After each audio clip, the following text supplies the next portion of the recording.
Nos confins do Sistema Solar, existe um pequeno mundo envolto por olhares venenosos, espreitando no meio do vasto abismo do espaço. Uma sombra imensa que oculta as estrelas da visão, inabalável sobre o horizonte. O sol fraco atravessa vagarosamente o céu, mas seus raios não conseguem dissipar a semi-escuridão da planície gelada, marcada por fendas profundas e perpétuas. Este é Plutão, um reino sem vida de rochas e gelo, coberto por uma sombra eterna. Vamos explorar mais sobre ele. Seja bem-vindo ao Diálogo Curioso. Plutão está localizado a aproximadamente 40 unidades astronômicas de distância do Sol, e é um objeto escuro e pouco distinguível. Este distante corpo celeste segue uma órbita altamente alongada ao redor do centro do Sistema Solar, completando-a a cada 248 anos terrestres. Sabemos que o raio de Plutão é de 1.188 quilômetros, o que significa que é significativamente menor em tamanho não apenas em comparação com todos os planetas do Sistema Solar, mas também em relação a alguns de seus satélites, incluindo a Lua. Ao mesmo tempo, as observações do movimento próprio do corpo celeste possibilitaram o cálculo de sua massa com um alto grau de precisão, revelando-se pequena, apenas 1,3 vezes 10 elevado à potência de 22 kg, ou 1/12 da massa lunar. É evidente que Plutão se assemelha muito mais a pequenos corpos celestes, como Aeris, Ceres ou Sadna, em termos de suas características, o que justificou sua inclusão na lista de planetas anões em 2006. Devido à sua órbita longa e alongada, Plutão possui um ciclo orbital extenso. Somente em 1989, o planetóide passou pela primeira vez pelo periélio de sua órbita, desde sua descoberta, aproximando-se do Sol a uma distância de 29,7 unidades astronômicas. Desde então, essa distância tem continuado a aumentar e atingirá seu valor máximo em 2113. Nesse momento, os planetas anões estarão próximos de seu afélio, que está a 49,3 unidades astronômicas do centro de nosso sistema. Portanto, Plutão é um objeto espacial muito distante e pouco luminoso, sendo essa a razão pela qual não pode ser visto a olho nu da Terra, e mesmo em imagens do telescópio espacial Hubble, o planeta anão parece um disco marrom escuro sem nenhum detalhe visível em sua superfície. Nessas condições, é praticamente impossível estudar adequadamente o corpo celeste. Para contornar esse problema, a sonda espacial não tripulada New Horizons foi enviada para Plutão em 2006. Levou 9 anos e meio para alcançar seu destino, e nos enviou imagens detalhadas de Júpiter. Somente em 2015, a nave espacial finalmente alcançou o principal alvo de sua missão ao passar por Plutão. Durante a passagem, a sonda realizou cerca de 400 observações, coletando mais de 6 gigabytes de informações, e levou mais de um ano para transmitir esses dados para a Terra. Infelizmente, devido à trajetória da sonda, não foi possível fotografar toda a superfície do planeta anão.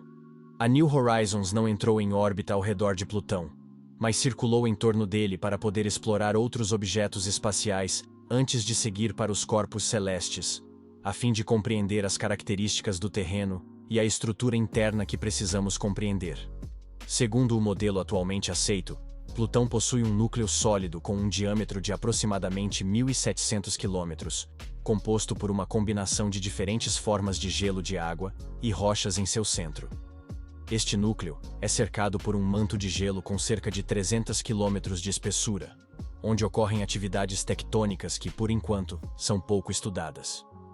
Por sua vez, o manto é coberto por uma crosta que consiste em uma mistura de gases cristalizados, tais como nitrogênio, metano e monóxido de carbono. Segundo algumas teorias, o núcleo de Plutão pode produzir calor o bastante para derreter parte do manto de gelo, o que poderia significar que profundamente abaixo da superfície do planeta anão, existe um oceano muito salgado e tóxico, contendo grandes quantidades de amônia dissolvida. Quanto à temperatura da superfície, ela é extremamente baixa, não ultrapassando os 60 Kelvin ou 213 graus Celsius negativos. Nossa exploração ao redor de Plutão começará na característica mais notável e bem estudada de seu relevo, a região de Tomball. Essa extensa área está localizada na zona equatorial do planeta anão, e tem a forma de um desenho distintivo, que lhe rendeu o apelido informal de coração. Com um diâmetro de 2.300 quilômetros, o planalto ocupa aproximadamente um quarto da área total do corpo celeste. A superfície de Tombaugh Regio não é uniforme, apresentando uma área plana e suave em sua parte ocidental, conhecida como Sputnik Planum, com um diâmetro de 1.492 quilômetros. Um mapa topográfico revelaria que essa região é uma vasta planície coberta por uma espessa camada de gelo de nitrogênio, monóxido de carbono e metano sólido. Essas substâncias têm uma coloração clara que faz com que algumas partes da planície reflitam até 90% da luz que incide sobre elas. Além disso, praticamente não existem crateras, o que sugere que a região é geologicamente muito jovem, de acordo com a hipótese principal. A planície Sputnik se formou aproximadamente 100 milhões de anos atrás, quando Plutão colidiu com um grande corpo celeste. Como resultado, uma enorme cratera de impacto se formou e foi preenchida com o conteúdo hipotético do oceano interior do planeta anão, que rapidamente congelou no local. Algumas características típicas do relevo da planície podem servir como evidência desse fato. Por exemplo, há um grande número de áreas de superfície lisa que variam de 20 a 30 quilômetros de extensão, com colinas e depressões concentradas em suas fronteiras. Essa estrutura se assemelha a células de convecção que aparecem em qualquer fluido aquecido de baixo para cima, o que pode servir como uma confirmação indireta da hipótese de um interior quente de Plutão. As montanhas circundantes atingem 3,5 km de altura. Alguns desses picos têm torres com mais de 6 km acima do nível médio da superfície do planeta anão, tornando-os os mais altos encontrados em Plutão. É notável que essas rochas sejam provavelmente compostas principalmente por gelo de água, que, em temperaturas tão baixas como as encontradas em Plutão, é sólido como rocha. Mais ao sul, podemos observar uma bacia profunda cercada por enormes depósitos de gelo e rocha. Presume-se que possa ser a abertura de um antigo criovulcão, e a rocha ao redor é o resultado de suas numerosas erupções congeladas. A composição química de Plutão é de grande interesse para a comunidade científica, pois, uma vez compreendida, pode revelar as peculiaridades do seu interior. A parte oriental da região de Tombaugh Regio é mais escura e apresenta um grande número de crateras, o que sugere que essa área é significativamente mais antiga que a planície Sputnik. Ao nos deslocarmos para leste ao longo do equador de Plutão, podemos observar uma série de manchas escuras com centenas de quilômetros de diâmetro, conhecidas como maculas, que recebem nomes de divindades negras de várias culturas. Por exemplo, uma delas é chamada de Balrog. Juntas, elas formam uma estrutura gigante conhecida como Junta de Bronze, que se estende ao longo do equador de Plutão. As manchas escuras estão separadas por altas cadeias de montanhas, e suas superfícies são marcadas por fendas profundas que se estendem por centenas de quilômetros.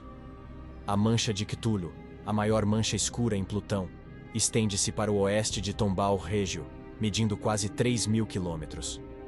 Sua superfície reflete menos de 30% da luz que incide sobre ela, o que cria um contraste com as áreas mais brilhantes.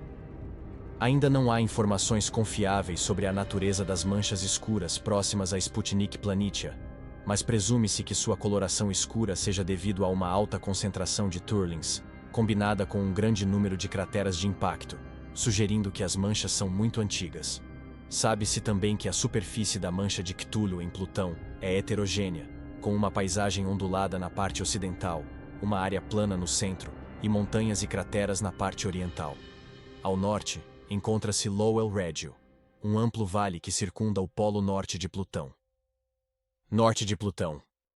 De forma surpreendente, a parte mais iluminada da superfície de Plutão é atualmente esta região. Isso se deve ao fato de que o eixo de rotação de Plutão tem uma inclinação significativa em relação ao plano de sua órbita, o que resultou em seu polo norte ficando virado para o Sol. Presume-se que essa mudança tenha contribuído para o aumento da densidade da atmosfera de Plutão nos últimos 30 anos, apesar de sua crescente distância do Sol. É provável que os raios solares estejam evaporando o gelo de nitrogênio depositado no polo, o que entra na atmosfera do planeta anão. Além disso, Plutão tem uma série de peculiaridades em comparação com os planetas do Sistema Solar. Sua órbita tem uma notável inclinação em relação ao plano da eclíptica, e o planeta realiza oscilações cíclicas perto de um ponto específico devido à presença de seu grande satélite, Caronte. que exerce uma forte influência gravitacional sobre o planeta anão. A massa de Caronte é 1,52 vezes 10 à potência de 21 kg, representando mais de 11% da massa de Plutão. Como resultado, ambos os corpos celestes orbitam um centro de massa comum entre eles e estão ligados por um efeito de maré, mantendo sempre o mesmo lado voltado um para o outro. Além de Caronte, existem vários outros satélites, mas todos são muito menores e têm formas irregulares. A superfície de Caronte é visivelmente mais escura e apresenta uma abundância de gelo de água, misturado com metano e nitrogênio, apenas em algumas regiões. O Nixon Hydra, identificado em 2005, tem dimensões de várias dezenas de quilômetros, enquanto o Kerberos e os Styx, descobertos posteriormente, não excedem 16 quilômetros de diâmetro. Todos esses corpos celestes são compostos principalmente de gelo de água e provavelmente foram capturados pela gravidade de Plutão da cintura de Kuiper. Caronte. Infelizmente, uma parte considerável de Caronte não foi capturada pelas câmeras da sonda New Horizons, mas muitas características interessantes do terreno podem ser observadas na superfície visível do corpo celeste. Por exemplo, ao sul do Equador, há uma vasta região chamada Vulcano, cuja área não é precisamente conhecida, mas não é inferior a 400 mil km², comparável ao tamanho de um país europeu médio. Aqui está localizado o pico mais alto de Sharon, Kubrick Mons, com um diâmetro de cerca de 40 km, e de acordo com algumas estimativas, atinge uma altura de 4.000 metros. Além disso, a montanha é cercada por um amplo fosso circular com até 2 km de profundidade. Segundo algumas suposições, o Kubrick Mons pode ser um criovulcão, o que sugere que o ar ao seu redor pode ter afundado sob o seu próprio peso devido ao aumento do reservatório subterrâneo. Ao norte, estende-se o vasto Oz-Terra, cuja superfície está marcada por muitas crateras e é separado do planalto de Vulcano por um sistema de gigantescas fendas com uma altura total de cerca de 1 km. A maior delas é a Serenity Chasma, que tem 200 km de comprimento, com uma largura variando de 40 a 50 km, e possivelmente uma profundidade de 7 km, sendo difícil explorar seu fundo devido às sombras projetadas pelas encostas. Mais ao norte, perto do polo, encontra-se o gigante macular Mordor, com um diâmetro de 475 km. Sua origem ainda é discutível, mas de acordo com a hipótese dominante atualmente, o azoto e metano que flutuam da atmosfera de Plutão ficaram presos pela gravidade do planeta anão, e assim se assentaram nos seus polos após exposição à radiação ultravioleta, transformando-se em tolins e gradualmente concentrando-se no gelo do corpo celeste. Essa teoria precisa ser confirmada por meio de futuras missões. Sharon, como também é conhecida, ainda é amplamente um mistério para nós, pois sua exploração está apenas começando. Embora o sistema de Plutão-Caronte seja indiscutivelmente uma das estruturas mais interessantes do sistema solar, ainda é pouco estudado. Infelizmente, a sonda New Horizons deixou seus arredores há muito tempo, e os próprios corpos celestes estão se afastando rapidamente de nós, levando consigo seus segredos. Neste momento, a sonda está a mais de 50 unidades astronômicas de distância da Terra e, de tempos em tempos, nos transmite alguns dados extremamente importantes.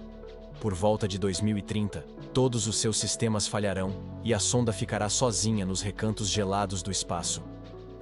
Entre essa frieza, existem inúmeros e incríveis planetas únicos, onde todos juntos, eles constituem o nosso universo maravilhoso e misterioso. Se você quiser aprender mais sobre isso, inscreva-se em nosso canal se você ainda não o fez, e fique atento aos nossos novos vídeos, lá estarei te aguardando para mais um diálogo curioso.